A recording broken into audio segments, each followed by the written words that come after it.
Hey guys. So I am having quite the day. I got home, was getting a migraine, took some medicine. I think it's working. I'm drinking coffee. I'm trying to caffeinate it away.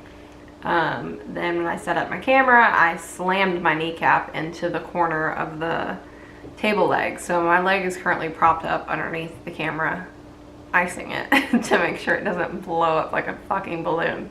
Because I have a history of bursitis in my knees because I used to dance. So apparently what they say is when you tear your body up with ballet and stuff, your body's just like an airbag waiting to explode. So, and then as I'm doing my intro, I like slam my fucking finger under the table. So we're having a good day.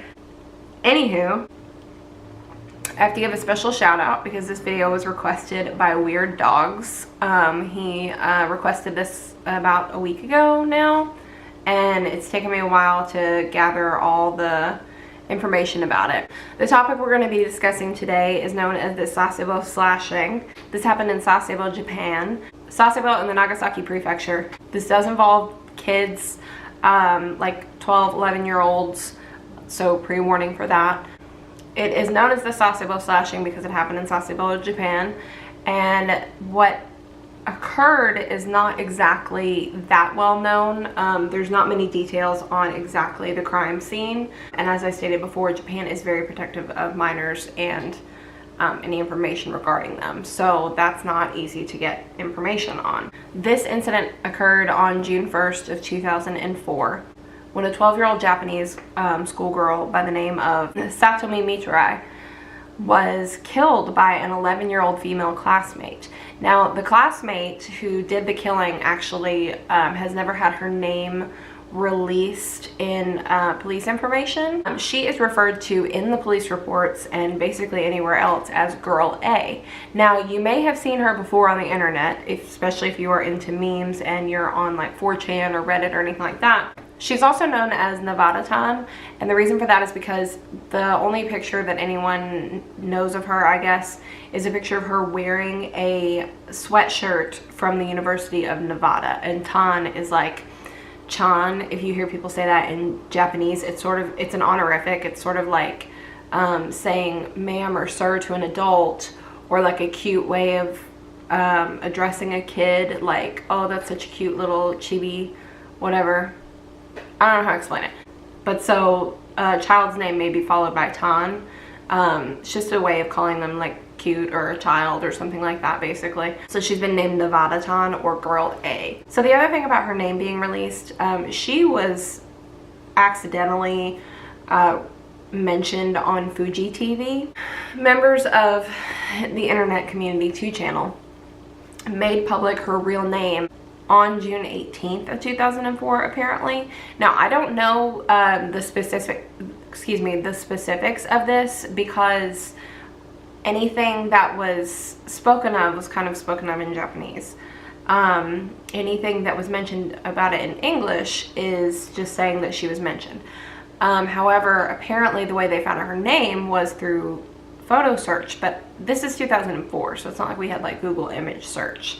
So I'm guessing either her picture was posted on Fuji TV and somebody recognized her and they went looking for this person. Maybe it was like her MySpace or something. This was like early days of that sort of social media. But someone might have recognized her and found her and released her name, or they accidentally mentioned her name on Fuji TV. It's unclear. But her name is out there. I believe I've seen it, but I'm not going to be putting it in here because A, I don't even know if that's the correct name, and B, she was a minor when this happened and she was 11 years old.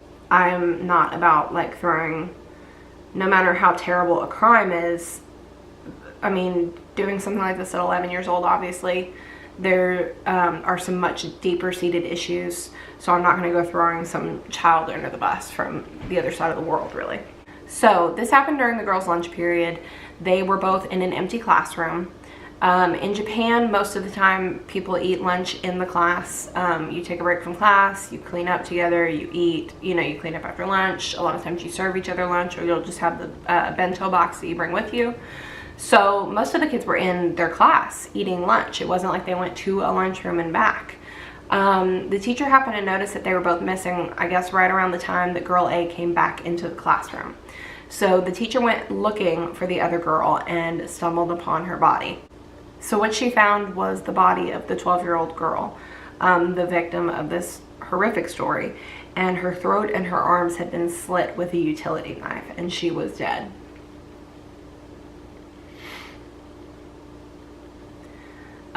When girl A had returned to the classroom, she was covered in blood. So obviously that was a red flag, and the teacher went looking for the victim. When the police were called and they came to take girl A into custody, she was reported to have been saying over and over, I'm sorry, gomenasai to the police, and confessing completely to it. She spent the night at the police station, often crying, and refused to eat anything that they served her. At the time of her being in custody, and throughout that evening, she mentioned no motive of the killing whatsoever.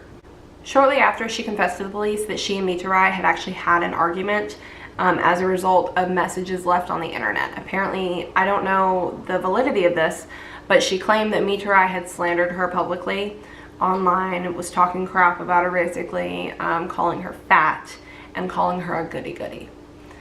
On September 15th of 2004, a Japanese family court ruled to institutionalize girl A, putting aside her young age because of the severity of the crime. So they treated her as an adult, but rather than probably doing what my guess would happen here in America, would be that she would just be put in prison, or depending on the state, even get the death penalty if they are treating her as an adult. They decided to institutionalize her. Again, this is an 11-year-old girl. This is a very serious crime. There's obviously a deep-rooted issue with her.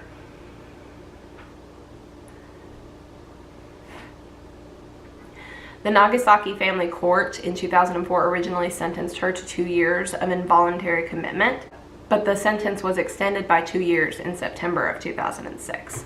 So her commitment would last from 2004 to 2008. On May 29th of 2008, local authorities announced they did not seek an additional sentence. Because of girl A's communication issues with anyone basically that she dealt with, and because of her obsessive tendencies and her obsessive interests, in that whatever she was interested in, she was fully focused on, fully interested in, that led her to being diagnosed later down the road with Asperger's syndrome. The killing actually sparked a major debate in Japan on whether the age of criminal responsibility, which had previously been lowered already from age 16 to 14, should be lowered again, meaning that 14-year-olds at this time who committed a heinous crime would be treated as adults. Therefore, should it be lowered to even 12, and in this case 11.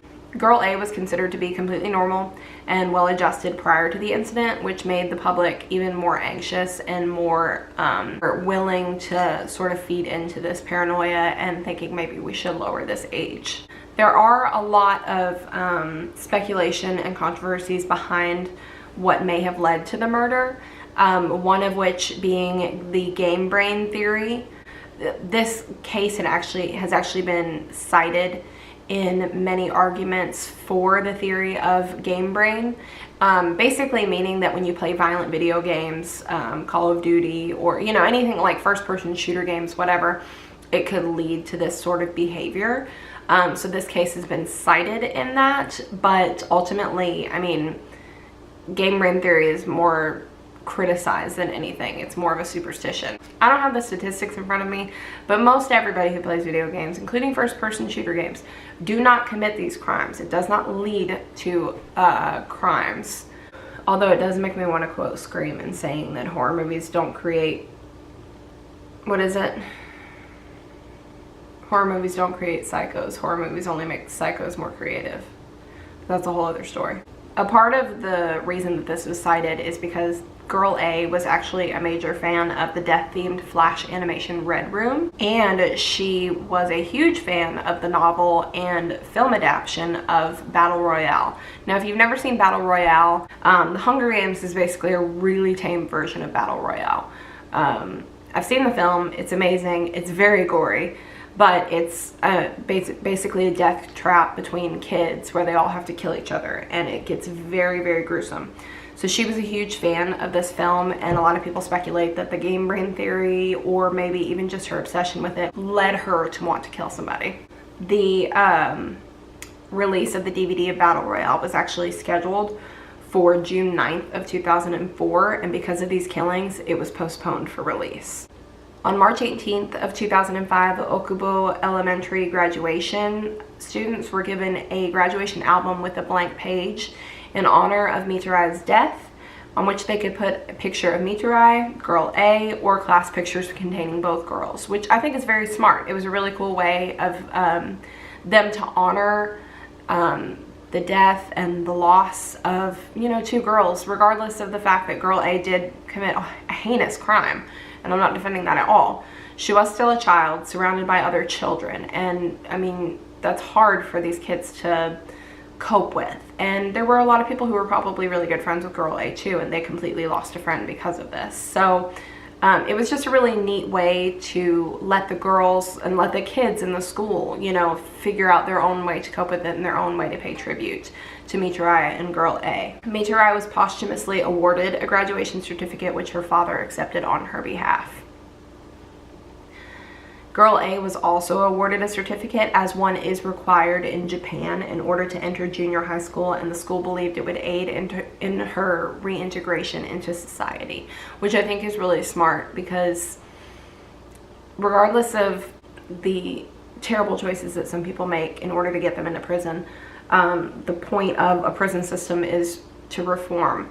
So I think this was a wise decision in that she was 11. She was going to go away for a while, and you know, that's a young life. Unless she's going away for life, she does need to be reintegrated into society at some point, and just, you know, who knows when she'd be able to get back into school, let alone have to redo elementary school all over again. Nobody would want, you know, a felon like that around a bunch of kids, really. There actually is some public speculation that girl A may have been suffering from Hikikomori syndrome. Hikikomori, say that 5 times fast. Hikikomori syndrome. As of the present, no medical examiners have declared her as such. Basically, what I looked up of Hikikomori is that it's sort of like an agoraphobia, in that the person shuts themselves off from society, may become a recluse or a shut-in. However, I think it's less about being out in public or a fear of being out in public, and more about being alone and sort of severing yourself from society. Now, a lot of agoraphobics may see it from that side as well. I'm not claiming to know anything about that. I don't have agoraphobia. I have family members who have it, and I see the anguish that they go through with that. So it makes a lot of sense from what basically is stated about girl A, the little information that we have on her at the age of 11. But a lot of people think this because she showed a lot of signs from withdrawing from social life. She quit clubs that she was in close to the incident. She continued to play physical sports, including basketball, up until the incident. So at least there was that, but a lot of people still speculate Hikikomori. In June of 2005, the online store that sold the University of Nevada hoodie sweater that she was reported to be wearing, was apparently their best-selling item that year, according to online statistics, and a few weeks later, the university temporarily removed the sweatshirt from their catalog, and cosplayers are often seen wearing it when cosplaying as Girl A or Nevada-tan.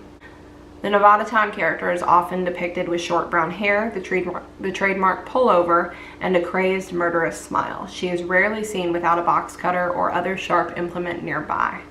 And she is used online to quote-unquote slash idiotic posters on the 2channel boards and other places now, such as 4chan and Reddit. That is the story of the Sasebo Slashings. If you enjoyed this, please give the video a thumbs up. If you want to see more content in the future, subscribe down below. And if you have any suggestions, please comment them. I have gotten a few suggestions now which are really helpful to me. This one was really interesting. I've never heard of this before, so thank you for this, Wild Dogs. I have another one coming up featuring the disappearance of Richie Edwards. So that's going to be a really cool story. I'm reading a book on it right now that I just got, so I'll be giving a shout out for that video as well once I do that. And just a heads up on my upload schedule, I have decided to, I don't know if you guys have noticed in the past few weeks, I've stuck to like Wednesday mornings. And that's so easy for me because sometimes I had been originally uploading on Mondays and then my weekend would just get swamped and I'd get behind and then I'd be stuck like trying to edit like late Sunday night, and that ain't cutting it for me. So middle of the week is easier for me, and when you give me a suggestion, it may take me a couple weeks just because I try and upload ahead of time. So a lot of my videos are scheduled.